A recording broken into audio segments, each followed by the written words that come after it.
and are today, once again, actually confronting multiple ones.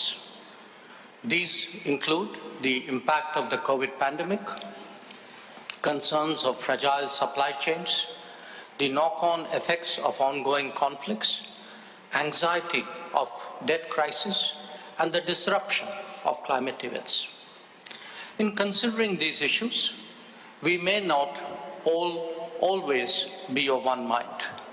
In fact, there are some matters of sharp differences of opinions and views. Yet, we must find common ground and provide direction, because that is what the world expects of us. Colleagues, as we look ahead, there are both pressing and more systemic challenges that we all confront. The future of multilateralism depends very much on our ability to strengthen it in a changing world. Food and energy security are immediate anxieties magnified by recent events. But they do have long-term repercussions and solutions. And development cooperation is part of that larger solution that we are deliberating upon today. Colleagues, the current global architecture is in its 8th decade. The number of members of the United Nations has quadrupled in this period. It neither reflects today's politics, economics, demographics, or aspirations. Since 2005, we have heard sentiments for reform being expressed at the highest level. But as we all know, these have not materialized. The reasons are no secret either. The longer we put it off, the more the credibility of multilateralism stands eroded. Global decision-making must be democratized if it has to have a future. Our agenda for today's discussions include the challenges of food, fertilizer, and fuel security. These are truly make or break issues for developing countries.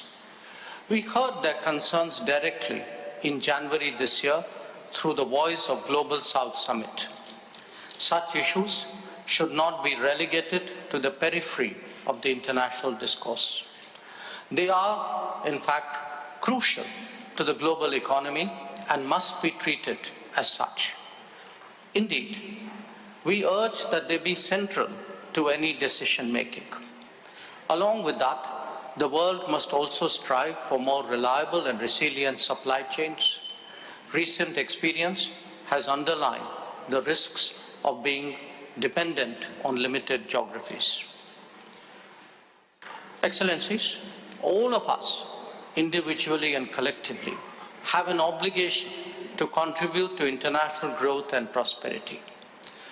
They are implemented through sustainable partnerships and goodwill initiatives. On its part, India has undertaken development projects in 78 countries and has actively encouraged exchanges and capability building. During the COVID pandemic, we made a conscious effort at contributing to global solutions, even while looking after our own. Today's situation demands that we continue to live up to our international responsibilities.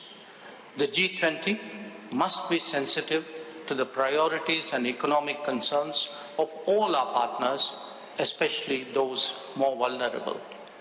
We must ensure demand-driven and sustainable development cooperation based on country ownership and transparency. Respect for sovereignty and territorial integrity are essential guiding principles for such cooperation. Excellencies, as G20 foreign ministers, we can send a collective message affirming our determination to address the complex challenges that we face at this juncture.